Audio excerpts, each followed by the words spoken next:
under kay Mr. T, isa lang ang sinabi nila sa akin. Ikaw ang boss namin, ikaw ang masusunod sa gusto mong gawin. Kalayaang gawin ang anumang naisin. Desisyong mahirap mang gawin. Ngunit itinakda ng panahon. Kahapon, isang nakagugulat na anunsyo ang nanggaling mismo sa bibig ni Marian Rivera. Umalis na siya sa kwadra ng kanyang manager of 7 years na si Popoy Caritativo. At nasa kalinganan ng AAA ni Mr. Tony Tuviera. Alam ko nagulat kayo. Effective nung isang araw pa.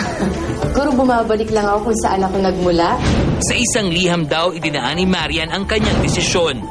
Nagbigay ako ng letter sa kanya. Lahat ng saloobin ko, lahat ng mga hindi niya nalalaman tungkol sa akin, sinabi ko lahat yun sa sulat.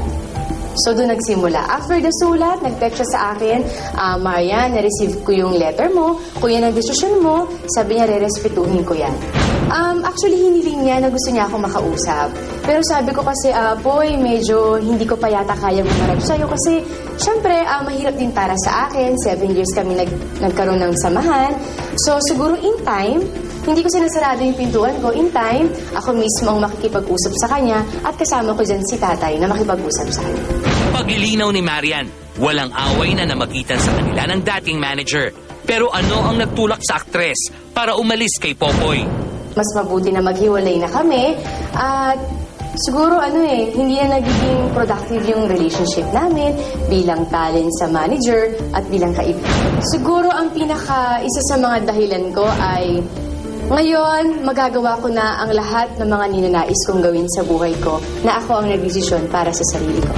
Hindi naman daw sila nakatali ni Popoy sa kontrata.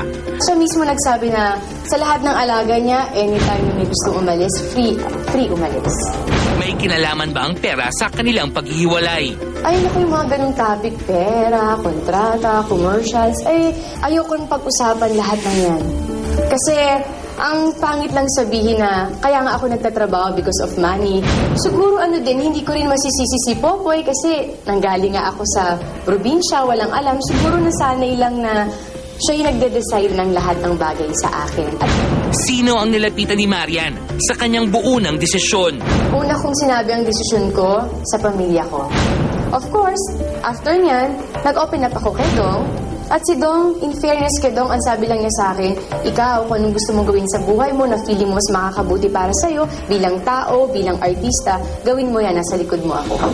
Samantala, may kontrata pa si Marian sa Kapuso Network. Actually, may kontrata pa ako sa GMA. To be honest, by August yan. Pero sa ngayon na may kontrata pa ako sa GMA, ayoko muna pong magsalita. Ano naman ang inaasahan ni Marian sa bagong mangangalaga ng kanyang career? Sa AAA, under kay Mr. T, isa lang ang sinabi nila sa akin. Ikaw ang boss namin, ikaw ang nagpapasweldo sa amin, ikaw ang masusunod sa gusto mong gawin.